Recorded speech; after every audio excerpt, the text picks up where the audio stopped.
Hello, my name is Ashley Smith, and I will be talking about Arizona's language development approach. So, I want to explain a little bit about what an English learner is as of Arizona's definition. So, a child who does not speak English, they're not proficient. Some students may immigrate from other countries such as Mexico, and when they come to America to attend a public school, they are behind the rest of the class because they have not mastered the language yet. And I want to briefly summarize the demographic and home language composition of the PK through 12th EL population in Arizona, which is a statistic that I found from the Arizona Department of Education in 2025. As of 2016 to 2017, the most recent study shows that about 83,500 English learners from kindergarten through 12th grade were actually in the state of Arizona. Some of the languages for the home composition that is provided from that research is that they speak Spanish. Also, another language that's very common is that's native to that state is the Navajo language, which is part of the northeastern Arizona.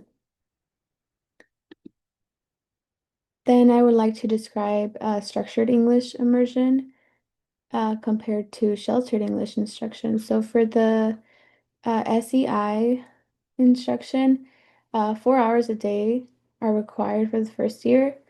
For the SEA models, that includes policy, structure, and classroom practices that are very strict and written expected from teachers to follow so that students can achieve proficiency in the classrooms. Also, based on proficiency with a Zella assessment, that's an assessment that's required from the state in Arizona so that students can be able to take, and from there, their scores are also seen so that they're placed in classrooms. For the sheltered English instruction, that has to do with instructional techniques that are related to standards, objectives that English language learners uh, may be at. Some of them might be beginner, intermediate, advanced, and also there are supports provided so that there's scaffolding techniques from teachers that can provide that support that they need. So I want to describe Arizona's language development approach, which is the four principles, and then I'll go into the synthesis of the research around ELs. So principle number one is the asset-based behavior and expectations. So this is more of teachers just expecting students to reach a certain level and have high expectations for them so that they can be successful within the classroom. Principle number two is have to do with integrated instruction and disciplinary language and content, which is more of focusing on language development with their English skills and literacy as well, practicing a lot of reading and writing.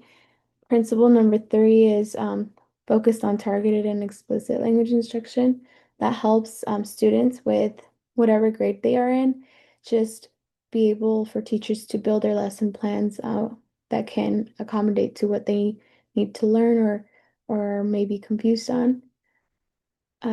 Part of number four, principle number four, is focused more on assessing and feedback. This helps with teachers to use strategic assessments for students that may be struggling. For example, formative and summative assessments are commonly used amongst teachers.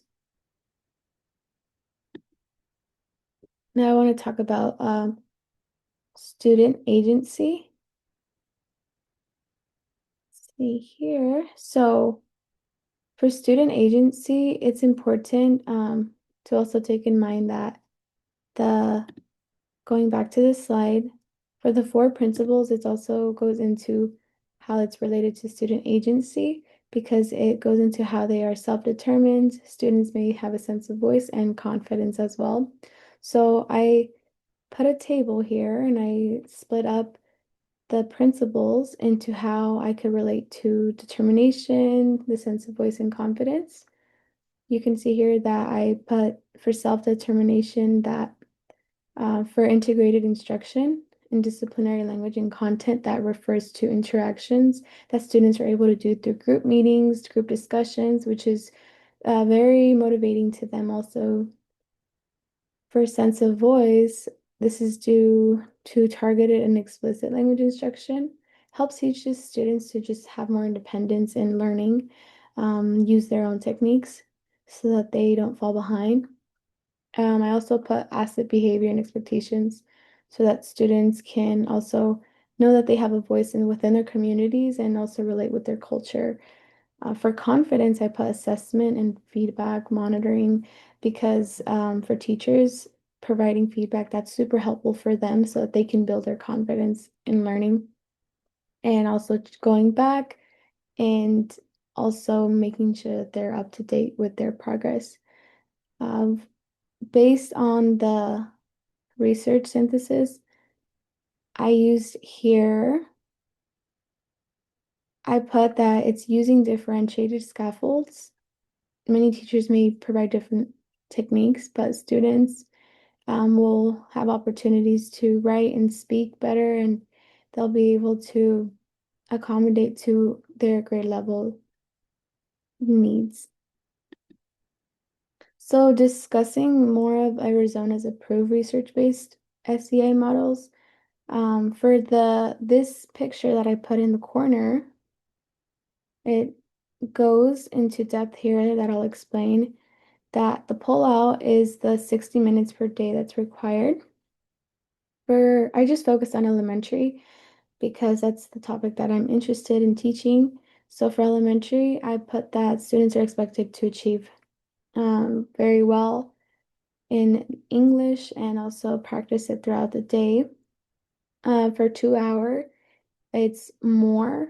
It's more of teachers providing a lesson with objectives and standards that students can follow. That would be 120 minutes per day, 600 minutes per week. Newcomer focuses more, also the same 120 minutes per day.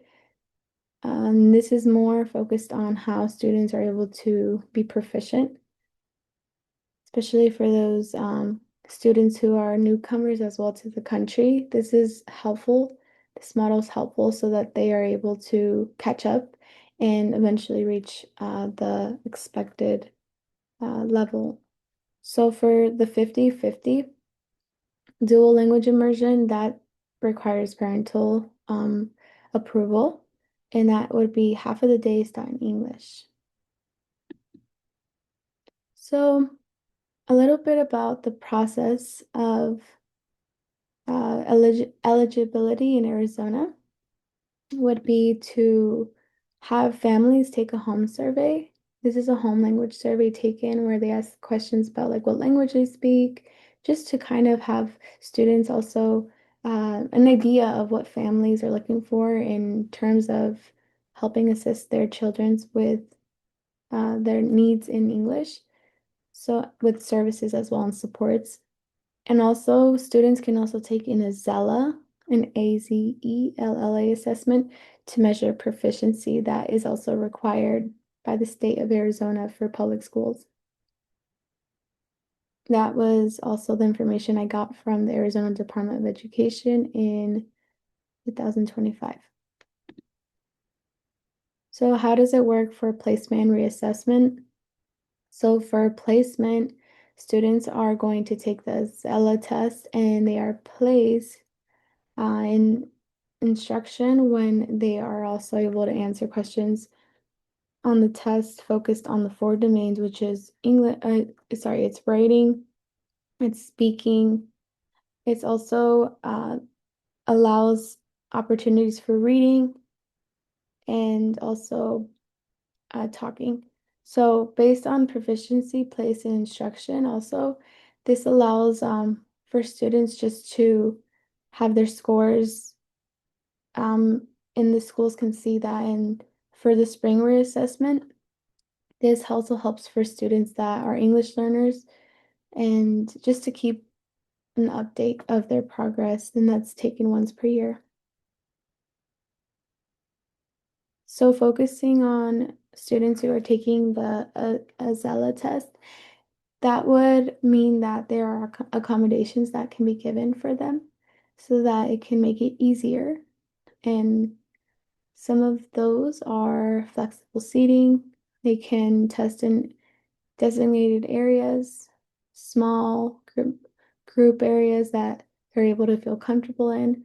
And they can use tools like a special pencil or grip so that they can write well. Also, they can be tested by a familiar test administrator that they trust.